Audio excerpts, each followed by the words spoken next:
World War II saw many unspeakable crimes committed against the Jewish people, many of which took place at Auschwitz. Auschwitz was a concentration and extermination camp, which ultimately saw the death of approximately 1,750,000 mainly Jewish prisoners. With a death toll this large, the question of could and should the Allied forces have bombed Auschwitz is often posed. There are clear, undeniable arguments to both sides of this question. Knowledge of the activities taking place in Auschwitz became available to the Western Allies in 1944.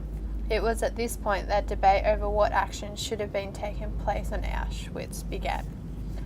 By 1945, the final solution had been in operation for 3 years with an estimated death toll of 5 million.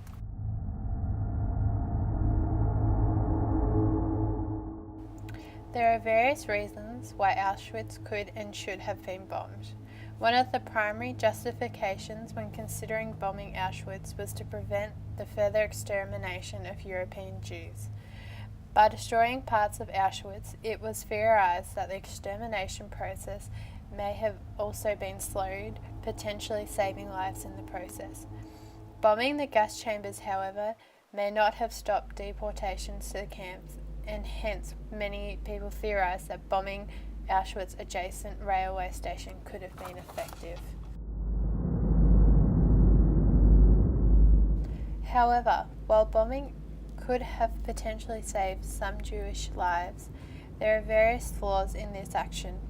One central issue was the ability of Allies to accurately hit the 4 gas chambers located in Auschwitz-Birkenau, especially given their close proximity to prisoner barracks. Considering on average only 2 to 3% of bombs deployed by heavy bombers fell directly on target, the likelihood of killing prisoners in the process was very high. The outcome of bombing Auschwitz was very unpredictable.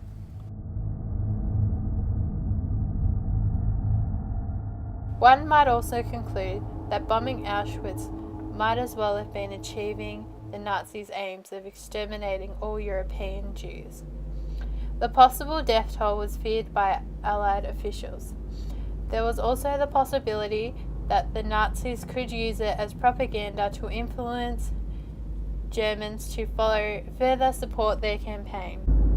The image here is one such example, with a Jewish man depicted in a stereotypical nature. The British, American and Soviet flags shown were seen as conspiring with Allied forces to provoke war.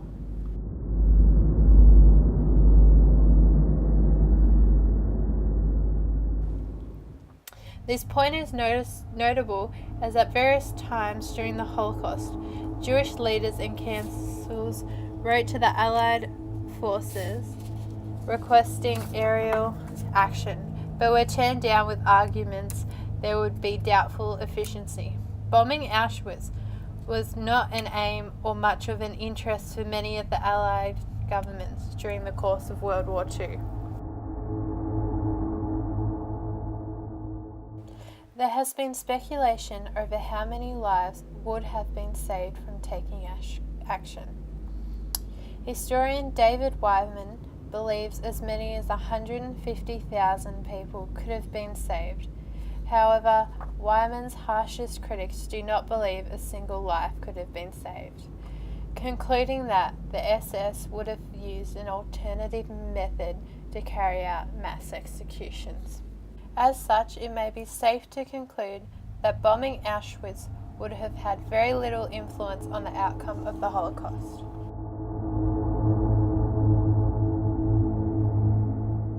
Finally, while we may now say that the Allies should or should not have bombed Auschwitz, this perspective comes with knowledge of the devastation of the Holocaust. Many did not know the horrors until the aftermath.